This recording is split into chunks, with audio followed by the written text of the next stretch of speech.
প্রিয় বন্ধুরা, বেশ কিছুদিন আলুর দাম কম থাকার পর অবশেষে আলুর দামে ঊর্ধ্বমুখী হতে চলেছে। যতদিন যাচ্ছিল আলুর দাম ক্রেতাদের স্বস্তির নিঃশ্বাস ফেলছিল। কিছুদিন আগে বৃষ্টিপাতের জেরে আলুর দাম আকাশ ছুঁয়ে গিয়েছিল। ফের অবশেষে আলুর দাম কমতে শুরু করেছে। বাজারের বিশেষজ্ঞরা জানাচ্ছেন, বাংলার পাশাপাশি ভারতবর্ষের অন্য রাজ্যেতেও নিম্নচাপের জেরে আলুর দাম ঊর্ধ্বমুখী হয়ে যাচ্ছে।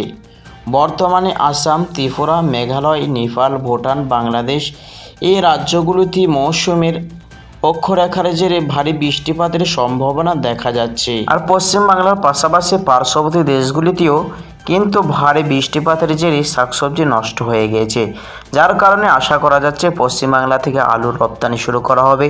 বিভিন্ন জায়গার ইউনিটে আলুর দাম বেড়ে যাচ্ছে। বাজারে বিশেষজ্ঞরা আশা করছেন আলুর দাম বাড়ার পূর্বাভাস রয়েছে। আর শুধু প্রিয় দর্শক মণ্ডলী, পশ্চিমবাংলাতে ভারী বৃষ্টিপাতের সম্ভাবনা আগামীকাল থেকে দেখা যাচ্ছে। তো দর্শক মণ্ডলী, বিস্তারিত জানতে ভিডিওটি শেষ পর্যন্ত মনোযোগ সহকারে দেখবেন। আর আপনি যদি আপনার এলাকার আলুর দরদাম জানতে চান তাহলে অবশ্যই ভিডিওর কমেন্ট বক্সে লিখে জানাবেন। তো চলুন দর্শক, দেখে নেওয়া যাক পশ্চিমবাংলার আলুর নিকাশি বর্তমান সময়ে খুব দ্রুত গতিতে আসা বা লক্ষ্য করা যাচ্ছে।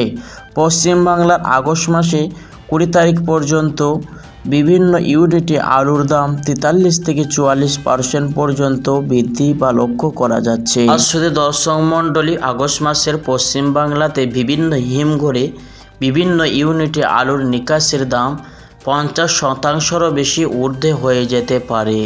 আর প্রিয় বন্ধুরা, নিকাশির পাশাপাশি ভারী বৃষ্টিপাতের জেরে প্রত্যেকটি ইউনিটে বস্তা পিছু 50 থেকে 80 টাকা দাম বৃদ্ধি পেয়েছে।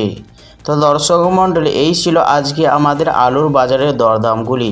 তো দর্শক, আপনাকে যদি ভিডিওটি ভালো লেগে থাকে তাহলে অবশ্যই একটি লাইক দিয়ে উৎসাহিত করবেন। আর প্রতিদিন আলুর দরদামের আপডেটগুলি জানতে আমাদের ইউটিউব চ্যানেলটি সাবস্ক্রাইব করবেন।